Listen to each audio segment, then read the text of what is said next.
Hello ಸ್ನೇಹಿತರೆ, ಎಲ್ಲರಿಗೂ ನಮಸ್ಕಾರ. ಕಾವ್ಯ ಯೂಟ್ಯೂಬ್ ಚಾನಲ್ಗೆ ಎಲ್ಲರಿಗೂ ಸ್ವಾಗತ. ಈ ದಿನ ನಾನು ಸಿಂಪಲಾಗಿ ಮುದ್ದೆ ಜೊತೆ, ಅನ್ನದ ಜೊತೆ, ಚಪಾತಿ ಜೊತೆ, ಪೂರಿ ಜೊತೆ ಹೊಂದ್ಕೊಳ್ಳೋ ಹಾಗೆ ಮೊಳಕೆ ಕಟ್ಟಿದ್ದ ಹುರ್ಳಿಕಾಳು ಸಾಂಬಾರು ಹೇಗೆ ಮಾಡೋದು ಮತ್ತು ಬೇಕಾದ ಪದಾರ್ಥ ತೋರಿಸ್ಕೊಡ್ತೀನಿ. ಅದಕ್ಕಿಂತ ಮುಂಚೆ ನನ್ನ ವೀಡಿಯೋ ಸಬ್ಸ್ಕ್ರೈಬ್ ಮಾಡ್ಕೊಂಡಿದ್ದೀನಿ. ಈಗ ಸಬ್ಸ್ಕ್ರೈಬ್ ಮಾಡ್ಕೊಳ್ಳಿ. ಹಾಗೆ ಮೇಲಿರೋ ಬೆಲ್ ಬಟನ್ ಕ್ಲಿಕ್ ಮಾಡಿ ಲೈಕ್ ಕೊಡೋದು ಮರಿಬೇಡಿ. ಈಗ ಬನ್ನಿ ಹೇಗೆ ಮಾಡೋಂತ ತೋರಿಸ್ಕೊಡ್ತೀನಿ. ಈಗ ಬನ್ನಿ ಬೇಕಾದ ಪದಾರ್ಥ ಮಾಡುವ ವಿಧಾನ ತೋರಿಸ್ತೀನಿ. ನಾನು ನೋಡಿ ಒಂದು ಬೌಲ್ ಆಗೋಷ್ಟು ಹುರ್ಳಿಕಾಳು, ಮೊಳಕೆ ಕಟ್ಟಿರೋ ಹುರ್ಳಿಕಾಳನ್ನ ತೊಗೊಂಡಿದ್ದೀನಿ. ಈ ಥರ ಹುರ್ಳಿಕಾಳಾಗಲಿ, ಹೆಸರು ಕಾಳಾಗಲಿ ಮೊಳಕೆ ಕಟ್ಟು ಸಾಂಬಾರು ಮಾಡೋದ್ರಿಂದ ಟೇಸ್ಟು ತುಂಬ ಚೆನ್ನಾಗಿರುತ್ತೆ. ಹಾಗೆ ಆರೋಗ್ಯಕ್ಕೂ ತುಂಬ ಒಳ್ಳೆಯದು. ನಾನು ಒಂದು ಆಲೂಗಡ್ಡೆನ ಸಿಪ್ಪೆ ಸಮೇತ ತೊಳೆದು ನೀಟಾಗಿ ತೊಗೊಂಡಿದ್ದೀನಿ. ನಾನು 2 ಟೇಬಲ್ ಸ್ಪೂನ್ ಧನಿಯಾ ಪೌಡರ್ ತೊಗೊಂಡಿದ್ದೀನಿ. ಒಗ್ಗರಣೆಗೆ ಸಾಸಿವೆ, ಕರಿಬೇವು, ಸ್ವಲ್ಪ ಎಣ್ಣೆ. ಇದು ಮಸಾಲೆ ಗ್ರೈಂಡ್ ಮಾಡ್ಕೊಳೋಕ್ಕೆ ಸ್ವಲ್ಪ ಕೊತ್ತಂಬರಿ ಸೊಪ್ಪು, ಸ್ವಲ್ಪ ಕಾಯಿ, ಸ್ವಲ್ಪ 1 ಟೊಮೊಟೊ ತೊಗೊಂಡಿದ್ದೀನಿ. ಹಾಗೆ ಒಂಚೂರು ಬೆಳ್ಳುಳ್ಳಿ, ಒಂಚೂರು ಶುಂಠಿ, ಹಾಗೆ ನೋಡಿ ಚಕ್ಕೆ ಲವಂಗ 1 ಇಂಚ್ ತೊಗೊಂಡಿದ್ದೀನಿ. ಇಷ್ಟ ಆದರೆ ಸಾಕು. ನಾನು ಒಣಮೆಣಸು ಮತ್ತು ಈರುಳ್ಳಿನ ನೋಡಿ ಈ ಥರ ಸ್ವಲ್ಪ ಫ್ರೈ ಮಾಡ್ಕೊಂಡಿದ್ದೀನಿ. ನೀವು ಒಣಮೆಣಸು ಬದಲು ಚಿಲ್ಲಿ ಪೌಡರು ಆ್ಯಡ್ ಮಾಡ್ಕೋಬೋದು. ಹಾಗೆ ರುಚಿಗೆ ತಕ್ಕಷ್ಟು ಉಪ್ಪು. ಈಗ ಮಸಾಲೆ ಗ್ರೈಂಡ್ ಮಾಡ್ಕೊಂಡು ಬನ್ನಿ. ಈಗ ನೋಡಿ ಮಸಾಲೆ ಗ್ರೈಂಡ್ ಮಾಡ್ಕೊಳೋಕ್ಕೆ ಒಂದು ಮಿಕ್ಸಿ ಬೌಲ್ಗೆ ನಾನು ಹುರಿದಿಟ್ಕೊಂಡಿದ್ದೆ ಈರುಳ್ಳಿನ ಈ ಥರ ಹುರಿದು ಮಾಡೋದ್ರಿಂದ ಟೇಸ್ಟ್ ತುಂಬ ಚೆನ್ನಾಗಿರುತ್ತೆ. ನೀವು ಒಣಮೆಣಸು ನೀವು ಚಿಲ್ಲಿ ಪೌಡರ್ ಆ್ಯಡ್ ಮಾಡ್ಕೊಂಡಿದ್ರೆ ಒಣಮೆಣಸನ್ನ ಹುರ್ಕೋಬೇಡಿ. ಸ್ವಲ್ಪ ಕಾಯಿ, ಹಾಗೆ ನಾನು 1 ಟೊಮೊಟೊ ತೊಗೊಂಡು ಅದನ್ನು ಸೇರಿಸ್ಕೊತೀನಿ. ಮತ್ತು ಶುಂಠಿ, ಬೆಳ್ಳುಳ್ಳಿ ಮತ್ತು ಚಕ್ಕೆ ಲವಂಗ ತೊಗೊಂಡಿದ್ದಲ್ಲ ಅದನ್ನು ಆ್ಯಡ್ ಮಾಡ್ಕೊತೀನಿ. ಹಾಗೆ ಸ್ವಲ್ಪ ಕೊತ್ತಂಬರಿ ಸೊಪ್ಪು, ನಾನು 2 ಟೇಬಲ್ ಸ್ಪೂನ್ ಧನಿಯಾ ಪೌಡರ್ ತೊಗೊಂಡು ಅದನ್ನು ಸೇರಿಸ್ಕೊತೀನಿ.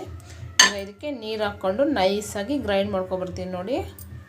ಈಗ ನೋಡಿ ನಾನು ಮಸಾಲೆನ ನೈಸಾಗಿ ಈ ಥರ ಗ್ರೈಂಡ್ ಮಾಡ್ಕೊಂಡಿದ್ದೀನಿ. ಈಗ ನಾನು ಕುಕ್ಕರು ನೋಡಿ ಸ್ಟವ್ ಮೇಲೆ ಒಂದು ಕುಕ್ಕರ್ ಇಟ್ಕೊಂಡಿದ್ದೀನಿ. ಕುಕ್ಕರ್ ಬಿಸಿ ಆದಮೇಲೆ 1 ಟೇಬಲ್ ಸ್ಪೂನ್ ಎಣ್ಣೆ ಸೇರಿಸ್ಕೊಳ್ಳೋಣ.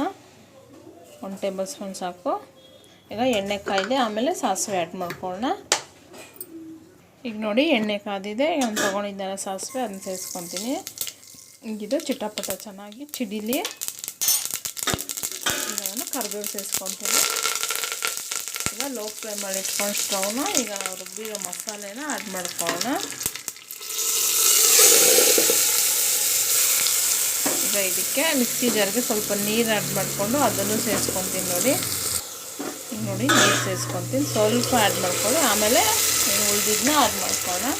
ಈಗ ಸ್ವಲ್ಪ ಹೊತ್ತು ಚೆನ್ನಾಗಿದ್ದನ್ನ ಈ ಥರ ಮಿಕ್ಸ್ ಮಾಡ್ಕೊಳ್ಳೋಣ. ಇದರಲ್ಲಿರೋ ಸ್ವಲ್ಪ ಹಸಿ ವಾಸನೆ ಹೋಗೋ ಗಂಟ ಸ್ವಲ್ಪ ಹೊತ್ತು 1-2 ಕುದಿ ಬಸ್ಕೊಂಡಿದ್ದಾರೆ. ಈ ಥರ ಮಿಕ್ಸ್ ಮಾಡ್ಕೊಳ್ಳಿ.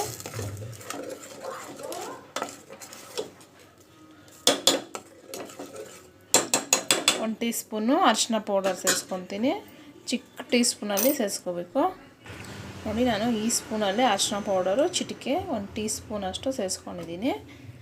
ಈಗ ಇದು ನೋಡಿ ಕುದಿ ಬರ್ತಾಯಿದೆ ನೋಡಿ. ನೋಡಿ ಕುದೀತಾ ಇದೆ. ಒಂಥರ ಚೆನ್ನಾಗಿ ಮಿಕ್ಸ್ ಮಾಡಿಕೊಂಡು ಈಗ ಹಸಿ ವಾಸನೆ ಎಲ್ಲ ಹೋಗಿದೆ. ಜಾಸ್ತಿ ಹೆಂಗೆ ಕುದಿಸ್ಬೇಕಂತೇಳಿ ಈ ಥರ 1-2 ಸೆಕೆಂಡು ಈ ಥರ ಮಿಕ್ಸ್ ಮಾಡಿಕೊಂಡ್ರೆ ಸಾಕು. ಈಗ ನಾವು ಮೊಳಕೆ ಕಟ್ಟಿದ್ವಲ್ಲ ಹುರ್ಳಿಕಾಳು, ಆಲೂಗಡ್ಡೆ ವಾಶ್ ಮಾಡಿ ಆ್ಯಡ್ ಮಾಡ್ಕೋಬೇಕು. ಈಗ ನಾನು ಸೇರಿಸ್ಕೊತೀನಿ ನೋಡಿ. ಈಗ ನೋಡಿ ನಾನು ಹುರ್ಳಿಕಾಳು ಸೇರಿಸ್ಕೊಂಡಿದ್ದೀನಿ. ಹುರ್ಳಿಕಾಳು, ಆಲೂಗಡ್ಡೆ, ನೀವು ಬೇಕಾದರೆ ಬದನೆಕಾಯಿನೂ ಆ್ಯಡ್ ಮಾಡ್ಕೋಬೋದು. ನಾನು ಬದನೆಕಾಯಿ ಯೂಸ್ ಮಾಡ್ತಾಯಿಲ್ಲ. ಈಗ ನಾನು ರುಚಿಗೆ ತಕ್ಕಷ್ಟು ಉಪ್ಪು ಸೇರಿಸ್ಕೊತೀನಿ ನೋಡಿ. ಉಪ್ಪು ಸೇರಿಸ್ಕೊತೀನಿ. ನಿಮ್ಮ ರುಚಿ ನೋಡಿ ನೀವು ಆ್ಯಡ್ ಮಾಡ್ಕೊಳ್ಳಿ. ನಾನು ಉಪ್ಪು ಸೇರಿಸ್ಕೊಂಡಿದ್ದೀನಿ. ಈಗ ಒಂದು ಸರ್ತಿ ಮಿಕ್ಸ್ ಮಾಡಿ ಈಗ ನೀರು ಆ್ಯಡ್ ಮಾಡ್ಕೊಳ್ಳೋಣ. ನಮಗೆ ಸಾಂಬಾರು ಯಾವ ಹದಕ್ಕೆ ಬೇಕೋ ಅಷ್ಟು ನೀರು ಸೇರಿಸ್ಕೋಬೇಕು ನೋಡಿ. ನೀರು ಸೇರಿಸ್ಕೊತೀನಿ. ನಿಮಗೆ ಸಾಂಬಾರು ಎಷ್ಟು ಅದ ಬೇಕೋ ಅಷ್ಟು ನೀರು ನೋಡಿ ಆ್ಯಡ್ ಮಾಡ್ಕೊಳ್ಳಿ. ಚಪಾತಿಗೆ, ಮುದ್ದೆಗೆ, ದೋಸೆಗೆ ತುಂಬ ಚೆನ್ನಾಗಿರುತ್ತೆ ಈ ಮೊಳಕೆ ಕಟ್ಟಿದ ಹುರ್ಳಿಕಾಳು ಸಾಂಬಾರು. ಈಗ ನಾನು ನೋಡಿ ಇಷ್ಟು ನೀರು ಆ್ಯಡ್ ಮಾಡ್ಕೊಂಡಿದ್ದೀನಿ ನೋಡಿ ಇಷ್ಟು. ಈಗ ನಾನು ಕುಕ್ಕರ್ ಲಿಡ್ ಕ್ಲೋಸ್ ಮಾಡಿ 1-2 ವಿಸಿಲ್ ಬಿಟ್ಕೊತೀನಿ ನೋಡಿ. ನಾನು ಕುಕ್ಕರ್ ಲಿಡ್ ಕ್ಲೋಸ್ ಮಾಡಿ 2 ವಿಸಿಲ್ ಬಿಟ್ಕೊತೀನಿ ಸಾಕು. ಯಾಕಂದರೆ ನಮಗೆ ಹುರ್ಳಿಕಾಳು ನಾವು ಮೊಳಕೆ ಕಟ್ಟಿದ್ರೆ ಅದರಿಂದ ಬೇಗ ಬೇಯುತ್ತೆ. ಅದರಿಂದ ನಾನು 2 ವಿಸಿಲ್ ಬಿಟ್ಕೊತೀನಿ ನೋಡಿ. 2 ವಿಸಿಲ್ ಬಂದು ಕುಕ್ಕರ್ ತಣ್ಣಗಾಗಿದೆ. ಈಗ ನಾವು ಓಪನ್ ಮಾಡಿ ನೋಡೋಣ ಬನ್ನಿ. ಸಾಂಬಾರು ರೆಡಿಯಾಗಿದೆ ನೋಡಿ. ಈ ಥರ ವಿಸಿಲು ಹುಷಾರಾಗಿ ನೀವು ತೆಗಿಬೇಕು ನೋಡಿ. ಸಾಂಬಾರು ರೆಡಿಯಾಗಿದೆ ನೋಡಿ. ನಮಗೆ ನೀರು ಸಮಾನವಾಗಿ ಇಟ್ಕೊಂಡಿರೋ ನೋಡಿ ಸಾಂಬಾರು ನಮಗೆ ಅದೇ ಥರ ನೋಡಿ ರೆಡಿಯಾಗಿದೆ. ನೀವು ಇದನ್ನು ಬೇಕಾದರೆ 2 ನಿಮಿಷ ಕುದಿಸ್ಕೋಬೋದು. ನಾನು ಕುದಿಸಲ್ಲ, ಯಾಕಂದರೆ ನನಗೆ ಸಾಂಬಾರು ಕರೆಕ್ಟ್ ತಿಕ್ನೆಸ್ ಬಂದಿದೆ ನೋಡಿ. ಈಗ ನಾನು ಬೌಲ್ಗೆ ಸರ್ವ್ ಮಾಡಿ ತೋರಿಸ್ತೀನಿ ನೋಡಿ. ಈಗ ನೋಡಿ, ಮೊಳಕೆ ಕಟ್ಟಿದ್ದ ಹುರುಳಿಕಾಳು ಸಾಂಬಾರು ರೆಡಿಯಾಗಿದೆ. ನಿಮಗೂ ಈ ರೆಸಿಪಿ ಇಷ್ಟ ಆದಲ್ಲಿ ಪ್ಲೀಸ್ ಸಬ್ಸ್ಕ್ರೈಬ್ ಮಾಡ್ಕೊಳ್ಳಿ, ಹಾಗೆ ಕಮೆಂಟ್ ಮಾಡೋದು ಮರಿಬೇಡಿ. ಬಾಯ್.